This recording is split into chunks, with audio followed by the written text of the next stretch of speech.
What is the greatest sin? Is it the sin of the oppressor who remains silent?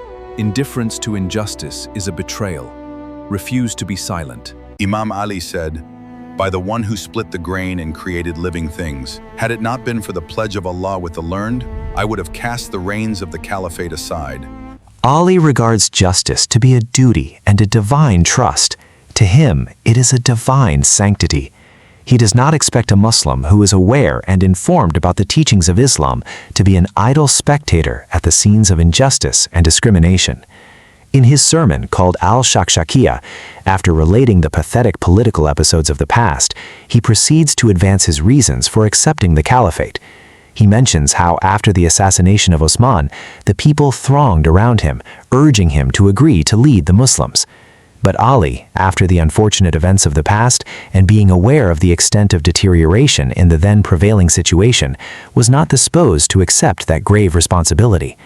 Nevertheless, he saw that if he should reject the caliphate, the face of truth would become still more clouded, and it might be alleged that he was not interested in this matter from the very beginning, that he gave no importance to such affairs.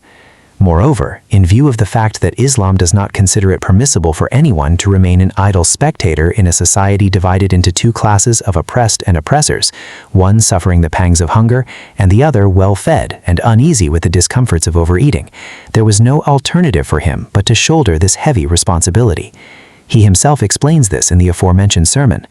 "By the one who split the grain and created living things do I swear. Had it not been for the presence of the pressing crowd, were it not for the establishment of Allah's testimony upon me through the existence of supporters, and had it not been for the pledge of Allah with the learned, to the effect that they should not connive with the gluttony of the oppressor and the hunger of the oppressed, I would have cast the reins of the caliphate on its own shoulders, and would have made the last one drink from the same cup that I made the first one to drink, meaning I would have taken the same stance towards the caliphate as at the time of the first caliph. You would have seen then that in my view, the world of yours is not worth more than a goat's sneeze."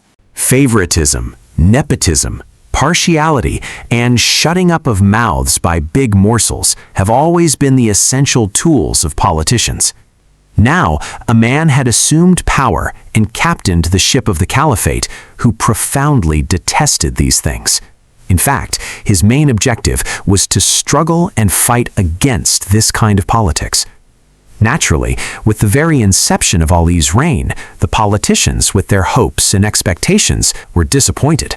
Their disappointment soon grew into subversive conspiracies against Ali's government, creating for him many a headache. Well-meaning friends, with sincere goodwill, advised him to adopt a greater flexibility in his policies for the sake of higher interests. Their advice was to extricate himself from the ruses of these demagogues, as is said, sowing the dog's mouth with a big morsel. These are influential persons. Some of them are from among the elite companions of the dawn of Islam. Presently, your real enemy is Muawiyah, who is in control of a rich and fertile province, Syria. The wisdom lies in setting aside, for the time being, the matter of equality and justice. What harm is there in it? He replied to them saying, "Do you really ask me to seek support through injustice to my subjects and to sacrifice justice for the sake of political gain? By Allah, I will not do it as long as the world lasts and one star follows another in the sky." Meaning, I will not do it as long as the order of the universe exists. Even if it were my own property, I would distribute it with justice. And why not, since it is the property of Allah, and I am His trustee? This is an example of how highly Ali valued justice, and what status it held in his opinion. The needs of a human being are not confined to food, clothing, and housing. It may be possible to keep an animal happy by satisfying all its physical needs, but in the case of man, spiritual and psychological factors are as important as physical ones. Different governments following a similar course in providing for the material welfare of the public might achieve differing results because one of them fulfills the psychological needs of the society while the other does not. One of the pivotal factors which contribute to the securing of the goodwill of the masses is the way a government views them, if it regards them as its slaves or as its masters and guardians, if it considers the people as possessing legitimate rights and itself only as their trustee, agent, and representative.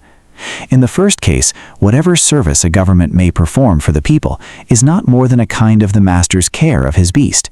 In the second case, every service performed is equivalent to the discharging of duty by a right trustee. A state's acknowledgement of the authentic rights of the people and avoidance of any kind of action that implies negation of their right of sovereignty are the primary conditions for securing their trust and goodwill. The turning point in understanding Imam Ali's profound commitment to justice comes when we recognize that he viewed indifference to injustice as a sin. He believed that no Muslim who was aware of the teachings of Islam can remain an idle spectator at the scenes of injustice and discrimination. This is not a passive virtue, but an active duty. It is a divine trust that every believer must uphold. This understanding transformed his acceptance of the caliphate from a political decision into a moral obligation. He did not seek power for its own sake. He accepted it because he could not bear to see the face of truth clouded, the oppressed suffering, and the oppressors thriving, while the learned remained silent. Imam Ali's famous oath in the Al-Shakshakiyah sermon reveals the depth of his commitment. He swore by the one who split the grain and created living things that he would not remain silent. He declared that had it not been for the pressing crowd, the establishment of Allah's testimony upon him through the existence of supporters, and the pledge of Allah with the learned to not connive with the gluttony of the oppressor and the hunger of the oppressed, he would have cast the reins of the caliphate aside. This is a powerful statement. It shows that his acceptance of power was not driven by ambition, but by a profound sense of duty to Allah and to humanity. He saw that the learned have a special responsibility. They cannot remain silent in the face of oppression. They must speak out, they must act, and they must not compromise with injustice. The pledge of Allah with the learned is a concept that Imam Ali emphasizes repeatedly. It is a divine covenant that those who possess knowledge and understanding must not be silent when they see the oppressor devouring the rights of the oppressed. This is a heavy responsibility. It is not merely a personal choice, but a divine obligation. Those who remain silent are complicit in the injustice. They share in the guilt of the oppressor. This is why Imam Ali cannot turn away from the caliphate, even though he knew the burden would be heavy and the opposition fierce. He accepted it because he could not bear to betray this divine trust. Imam Ali's rejection of political expediency is one of the most striking aspects of his leadership. When his advisors urged him to be more flexible, to set aside justice for the sake of political gain, he refused categorically. He said, "Do you really ask me to seek support through injustice? By Allah, I will not do it as long as the world lasts and one star follows another in the sky." This is a declaration of principle that has few parallels in history. He would not compromise justice, even if it meant losing power, even if it meant facing defeat, even if it meant sacrificing his own life. For him, justice was not a tool to be used or discarded as circumstances demanded. It was an absolute value, a divine command that could not be violated under any circumstances. This uncompromising stance cost him dearly. The politicians who had hoped for favors were disappointed. They turned against him and plotted against his government. He faced rebellion, treachery, and war, but he did not waver. He did not bend. He did not surrender his principles for the sake of temporary gain. This is the mark of true leadership. It is the mark of a man who understands that the purpose of power is not to serve oneself, but to serve Allah and to establish justice. Imam Ali also understood that the rights of the people extend beyond their material needs. He recognized that human beings have spiritual and psychological needs that are just as important as their physical needs. A government that provides for the material welfare of the people but neglects their spiritual and psychological needs will not truly serve them. The people need to feel respected. They need to feel that their rights are acknowledged and protected. They need to know that they are not slaves to be used and discarded, but masters of their own destiny, with legitimate rights that the government must respect. This is why Imam Ali emphasized the importance of the government viewing the people as its masters and guardians, not as its subjects or slaves. When a government regards the people as possessing legitimate rights and itself as only their trustee, agent, and representative, it establishes a relationship of trust and goodwill. The people are willing to support such a government because they feel that their rights are protected and their dignity is respected. In contrast, when a government regards the people as its subjects or slaves, whatever service it performs is not more than the master's care of his beast. There is no trust, no goodwill, and no lasting loyalty. The acknowledgement of the authentic rights of the people is a primary condition for securing their trust and goodwill. A state that denies the rights of its people, or that treats them as objects to be controlled and exploited, will ultimately fail.